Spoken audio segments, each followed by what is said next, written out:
Hello guys, dito pala guys ay tinuro ako paano gumawa yung kapatid ko ng kimbap. Kung sa Japan po sushi, yung kimbap naman po ay Korean. Dito po ay tinuturoan ko po siya kung paano gumawa ng kimbap para matuto na po siya. Siya na yung magbantay dun sa maliit na pwesto dun sa dito nga guys, pinapanood ko siya kung paano gumawa ng kimbap at ginaguide ko rin po siya at tama ba yung ginagawa niya o sakto ba o maganda ba, quality ba o pangit. At dito nga guys ay malapit na matapos yung paglagay niya ng Japanese rice pala yung gamit namin dito guys.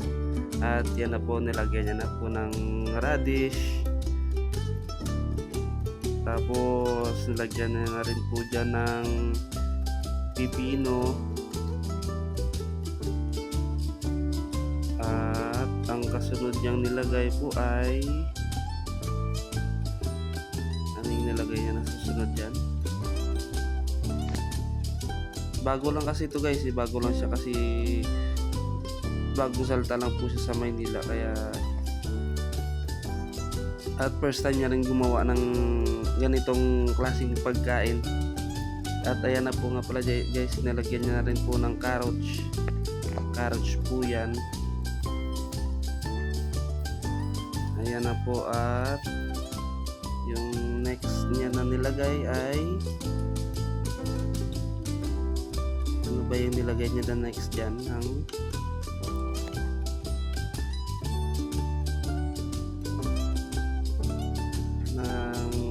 egg po, itlog.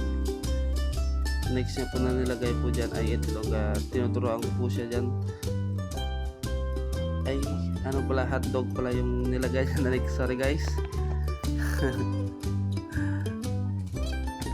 At ayan na, ay malapit na niyang matapos. At ayan na. Pagkatapos niyan guys ay pwede niya na pong i-roll pag natapos niya na maglagay ng mga ingredients. So ako guys, nahirapan din ako niyan nung una sa paggawa ng kimbap.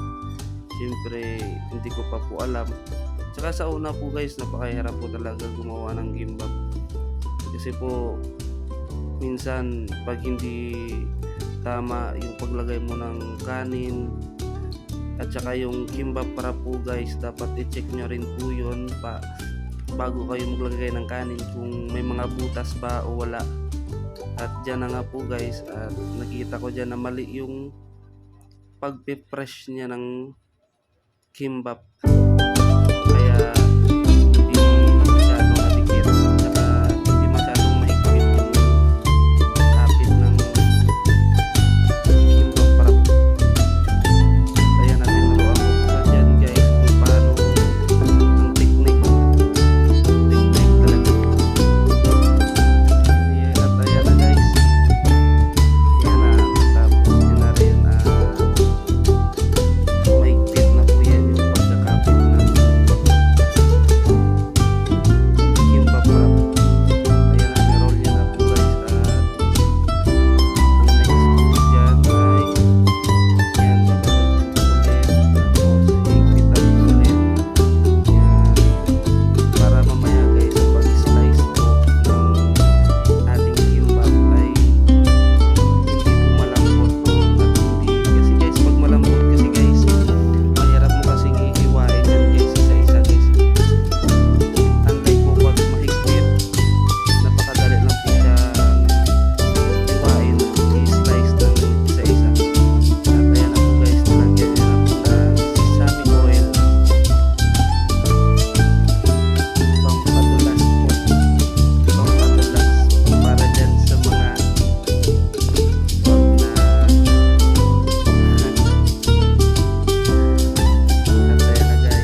parang si swing swing lang po yung knife niyo po guys.